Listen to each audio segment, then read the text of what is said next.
Hi, this is Solagbade. I want to start with a recording. I'm just going to play it back. It's a recording of a real life phone conversation I had with a client. Well, he's a client now. He wasn't a client when I called him. He had actually been on my contact list, on my mailing list database, probably for about 4 years or 5 years. It's been a while. I've always known him because I make a point of studying all the people on my list, because these are people that have actually made inquiries about my product sometime in the past, but not necessarily all of them went on to buy. So what I'm about to explain in this podcast is how to make use of the contact details of such people to achieve your goal, which is to make a sale.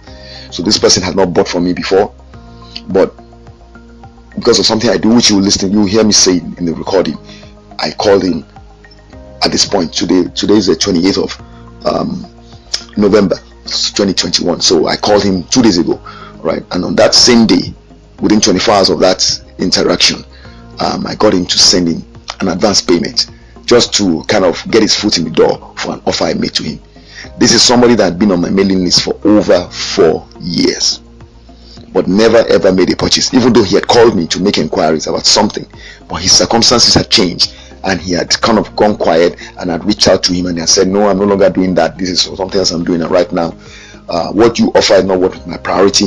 And yet what I did was to keep going by way of what I'm going to describe to you in the full podcast when you listen to the recording, and then reach out to him intermittently over the years that have passed. You understand? And then 2 days ago, I did the same thing again, right? Because I do follow a routine. And then this time around, he got his foot in the door by taking up an offer I made to him. And we're actually now going to be in the process of actually having a fuller discussion about what he's actually going to sign up for, which is a much bigger payment he's going to make. But first of all, you see, the thing is, you can do what's called a low fee price entry. Give people an opportunity to kind of get their foot in the door, taste, they said the taste of the pudding is in the eating, or something like that. Whereas you give people a sample, let them taste. If you're selling cakes, give them a piece of cake, let them taste it. And then they say, okay, I like this. What would it take for me to get the bigger one?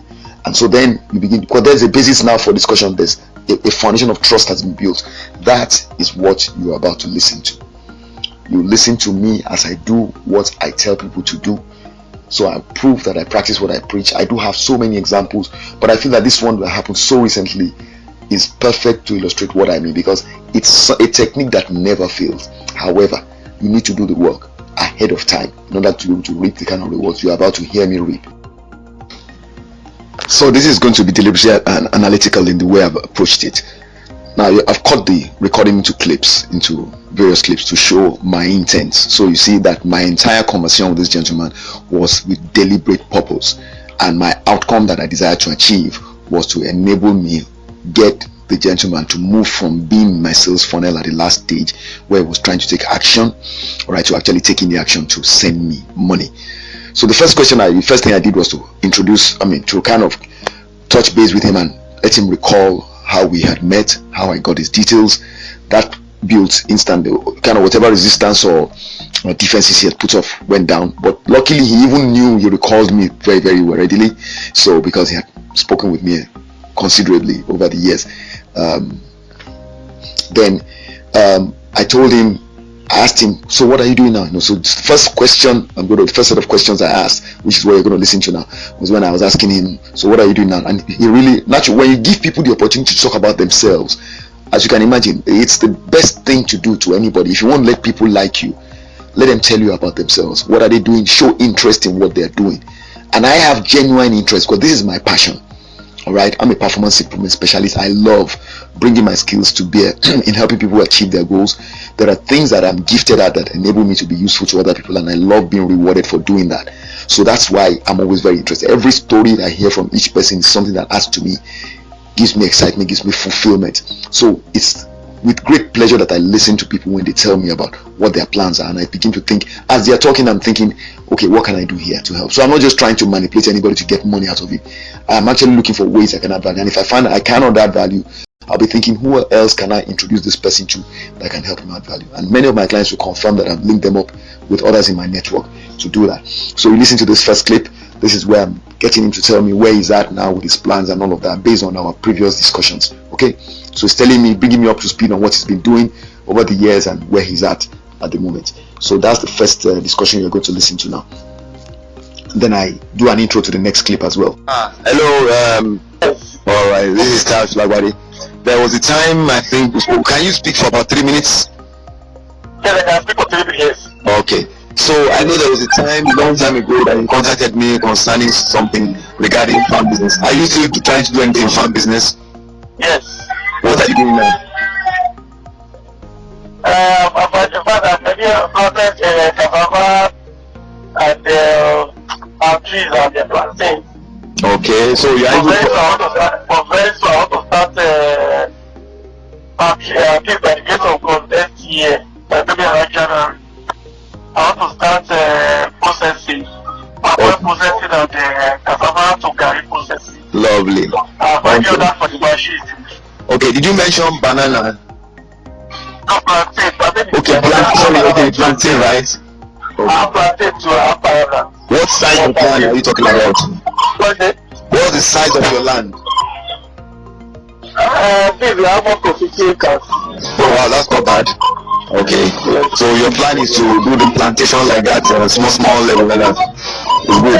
Basically, I don't want to focus on processing really. Okay, good. For that one, I planted 50 acres, but basically I want to focus on the processing. So meaning that I'll be getting the cassava. Okay. And then I'll be getting the plantain from somewhere. And I will be able to, I will dry it.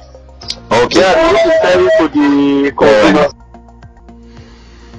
So having gained insight into what he says he's doing right now, where he's trying to go, what direction he's headed, I then throw the question at him: what exactly do you need help with? How can I help? This is what I do, especially towards the end of the year, the last 3 months of the year, especially the last 2 months of the year actually. I begin to focus on talking to each of my clients to try and get a concrete idea of what exactly their plans are for the future and how I can help them achieve it. Why? Because that's the basis on which they connected with me. They had dreams they wanted to achieve. They reached out to me to buy a product or service, and then I'm looking at continually adding value, even if they've not done business with me for a while. What can I suggest to you? What information can I give? What ideas can I suggest? That kind of thing that can help you get closer to your goal. Because like I said, it's a building relationships, and that's the key to making sales even into the future, and also to getting talked about by others in positive light or in positive ways. So that's what I did here, and listen to what his response was when I asked him, what do you need help with? Okay, good. Now let me ask you a question. What do you need help with? What do you need help with? What kind of help do you need? I don't think that I start business one because of okay, where I get the sort of where I get the quantity of the cassava that I'm looking for, quantity of the plantain, quantity of the factory, saffron, okay, and fruits. Okay. So I'm able to know that at least anybody that has that idea is very much possible. So now he has told me what he intends to do in terms of the output he intends to generate. But ultimately, the goal of anybody in business is to make money. And I happen to know that one of the areas that people have a blind spot generally in business across the world, most people are good at what they do. They're technically proficient, they're gifted, they're talented, but they often do not have salesmanship skills. How to make sales is something that's a bit alien to them, and many times they even feel it's not something that they should bother themselves with and want somebody else to do the heavy lifting of that for that. Well, so I asked him the question: when you've got all these your processed products done, how are you going to find buyers? And it's not just like looking for units of buyers, individual buyers. For this kind of scale of operation he's at, where he has a plantation, he's going to be talking about looking for bulk buyers. That's where I was headed. So how do you find those buyers? That was the next question I threw to him. Yeah, and by the way, the reason why I threw that question to him was because I have a solution for people who are looking for buyers or who need to get buyers, and who they want buyers that are not going to waste their time. They want what you call serious-minded buyers, okay, pre-qualified prospects, people that are ready and interested in buying what it is that they sell. So I knew that I had a solution that could fit into that. I knew I could add value to him. That was why I was asking a question along those lines, because ultimately I knew that being able to do that will help him to move closer to his goal, which is to make money by doing this, which the market needs. He has identified a need in the market. He wants to fill it. The thing is, in order for him to profit from it, he needs to be able to sell the solution he has developed, right? So I was then leading him to that point where he would see, or he would be able to give me information to know whether he had addressed that, because ultimately, like I said, I wanted to add value. When you start producing and you want to sell your processed products, how are you? What are the plans you have for that? Okay, fine. Our plan for that is that Yes, Owode is Ogun State. Okay, Owode. I reside in Lagos, so but the bank is in Owode. Okay. So if I process it, I can take it to my tool to sell. At the same time, I can arrange. I have some people that are. Okay, now do you have anybody that's into this kind of business that you have interacted with that's done this kind of business before? Yes. So in my area, I have somebody that in fact, we agreed that before when I was even when I was beginning now. So okay. So you know how he has been selling. What is it? You know how he has been selling. I know exactly, but you know, not before it was the last year anyway. So okay. Definitely I will need some place. Okay. So having obtained that information, I dug deeper by asking him to give me, to mention it, let me know if he knew somebody who had been in that business and how had the person been making sales. And he told me all of that. So I got a better picture of where his situation was, what the situation was like in terms of his understanding of what he needed to put in place to make sales and really be able to reap the reward for the efforts he was going to put in. So then I threw in what I believed would be a solution I could offer. So I told him, well, listen, I have this thing at package for the end of the year for people who are in your kind of area of interest, which is crop farming, and I could send it to you. All I need you to do is X, Y, Z.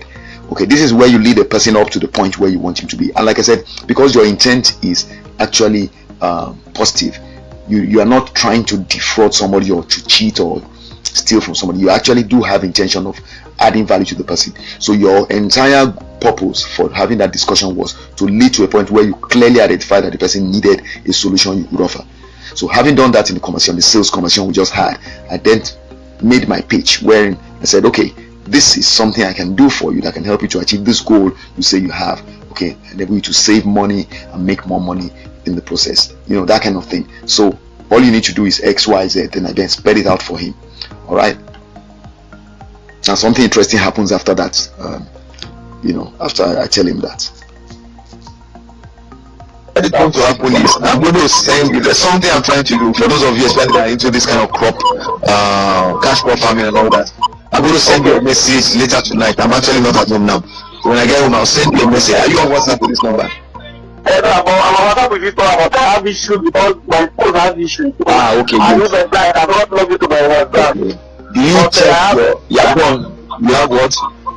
But what I can say is that I will find a way to sort it out tomorrow. Hello? Okay, so I will find a way to sort it out tomorrow. Sort the issue out tomorrow. Okay, no problem. Do you check your emails regularly? Emails, yes. I check my emails regularly. What I need you to do is text your email address to this number. Okay. And so in addition to that, whatever I'm going to do WhatsApp tomorrow, if you send your email, I'm going to forward it. Because I'm actually sending out something to people here. I'm categorizing you guys. You guys are not livestock farmers. You are into crops. So it's a different group. So I'll send you the email. I'll send you an SMS to let you know I've sent you the email. So then you can take a look at it. Okay. Just text them. Alright. No problem. Alright then, cheers.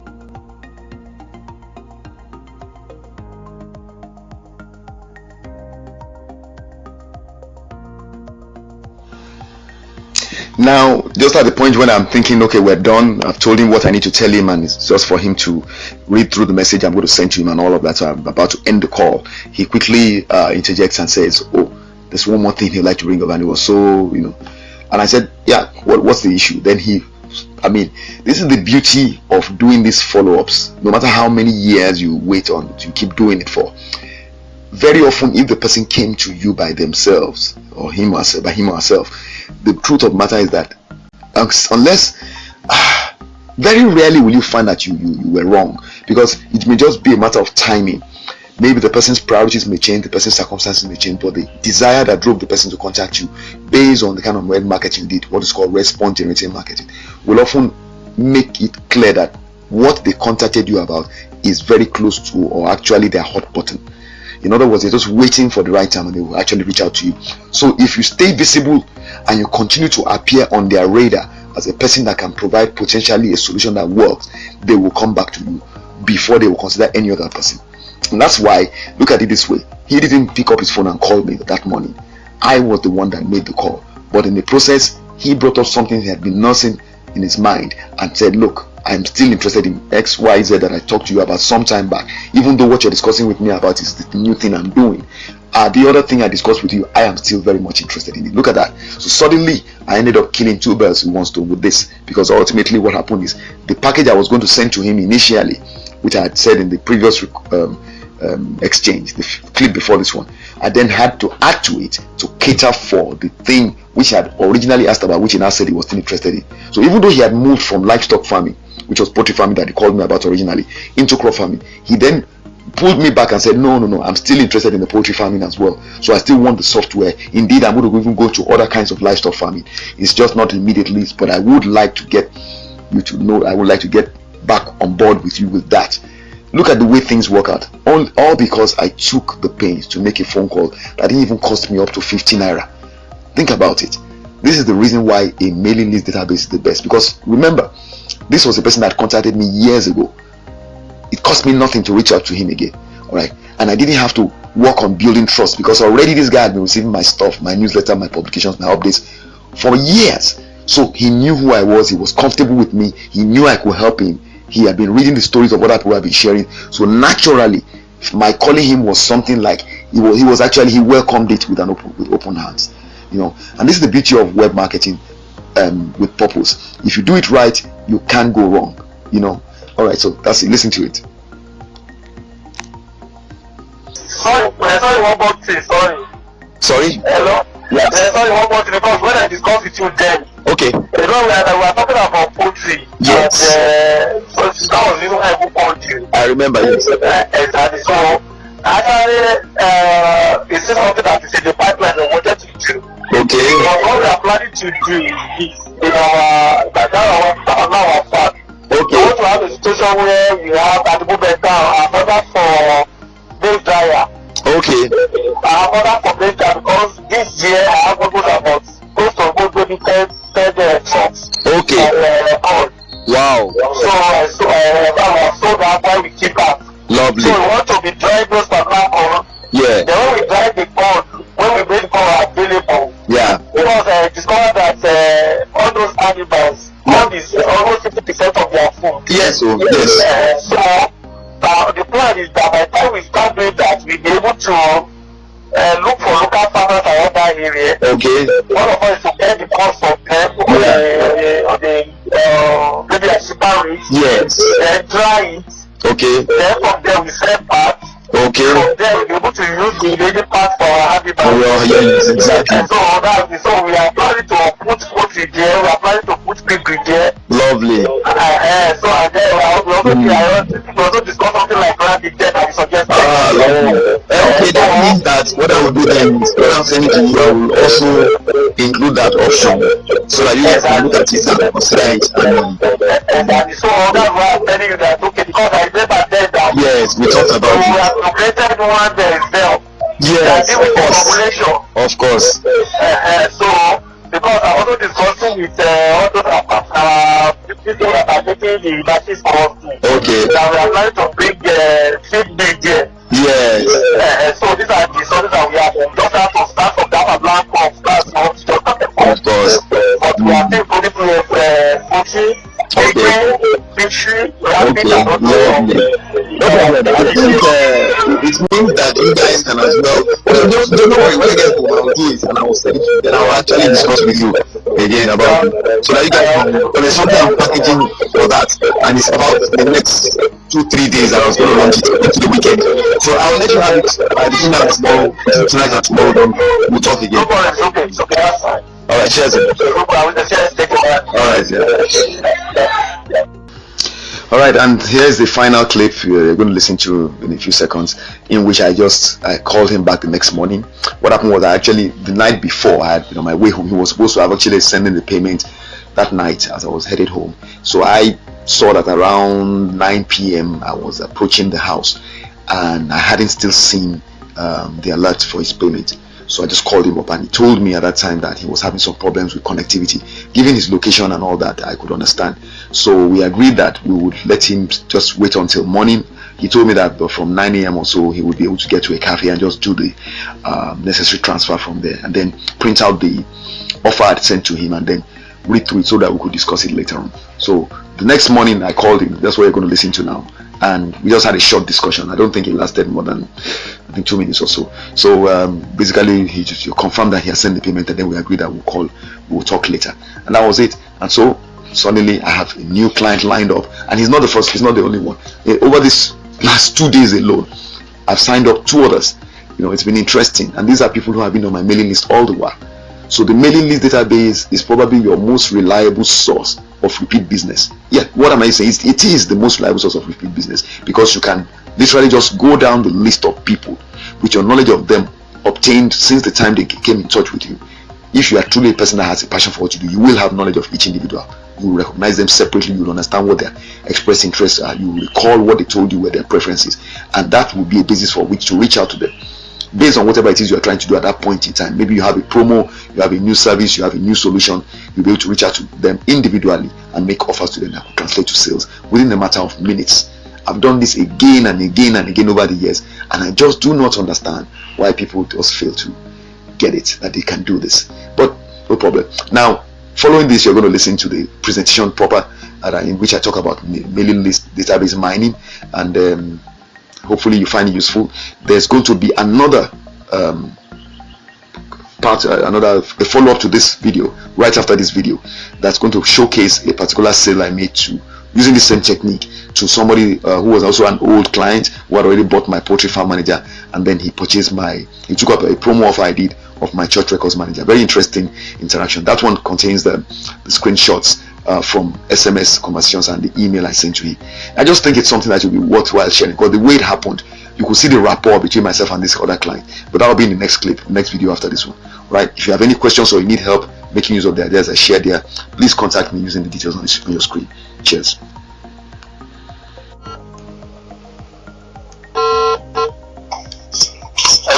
Hello.